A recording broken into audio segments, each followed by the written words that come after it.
47 জন আমাদের এখন বর্তমানে ভর্তি আছে। 2 জনের পা, কোমর ভাঙা। ভূমিকম্প কিভাবে আমরা এটা মোকাবেলা করব এই অভিজ্ঞতা তো আমাদের নাই। আমি যেহেতু সব রোগী দেখেছি, আমার কাছে মনে হয়েছে যে বেশিরভাগ রোগী কিন্তু এখানে চিকিৎসা দেওয়া সম্ভব। রোগীর সাথে লোকজন আসছে, এন্ট্রি ছাড়া নাই। যারা আছে সবাই ভর্তি আছে। 47 জন আমাদের এখন বর্তমানে ভর্তি আছে। ওরা তো বিভিন্ন ভাবে আঘাত পেয়েছে, অনেকের শ্বাসকষ্টটা অনেক বেশি ছিল।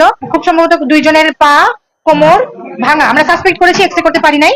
সাসপেক্ট করে প্রথম প্রাথমিক চিকিৎসা দিয়ে রেফার করছি।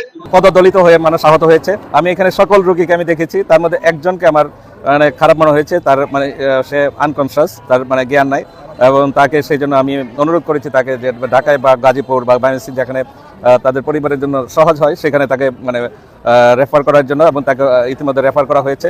এবং আমি এই হসপিটালের যে প্রধান উপজেলার স্বাস্থ্য কর্মকর্তা তাকে ফোন করেছি। সে চেষ্টা করছে আশেপাশে যারা ডাক্তার থাকে, এখানে কর্মরত চিকিৎসকদের মধ্যে নার্স, ডাক্তার, তাদের সাথে যোগাযোগ করে তাদেরকে এই হসপিটাল নিয়ে আসার জন্য সে চেষ্টা করছে। এবং সবাই আসলে আমি মনে করি যে আমি যেহেতু সব রোগী দেখেছি, আমার কাছে মনে হয়েছে যে বেশিরভাগ রোগী কিন্তু এখানে চিকিৎসা দেওয়া সম্ভব। হয়তো যদি ঢাকায় রেফার করা হয় বা অন্য কোথাও রেফার করা হয়, ভূমিকম্পটা ঢাকাতে হয়েছে এবং ঢাকাতে কি পরিমাণ হয়েছে, কি পরিমাণ রোগী হ্রাস করছে হসপিটাল, এটা আমাদের জানা নাই। এই জন্য এখানে যাদেরকে চিকিৎসা দেওয়া সম্ভব তাদেরকে রেফার করার দরকার নাই। যদি 1-2 জন রেফার করতে হয় তাহলে তারা রেফার করবে, এটা আমি মনে করি। আর আমাদের চিকিৎসা সহায়তা বা তাদের ট্রান্সপোর্ট বা অন্য কোনো টাকা মানে আর্থিক কোনো সহায়তা লাগলে আমরা দিতে প্রস্তুত আছি, আমরা এটার পাশে আছি, পাশে থাকবো। ভূমিকম্প কিভাবে আমরা এটা মোকাবেলা করবো এই অভিজ্ঞতা তো আমাদের নাই, মোটেও নাই আমাদের।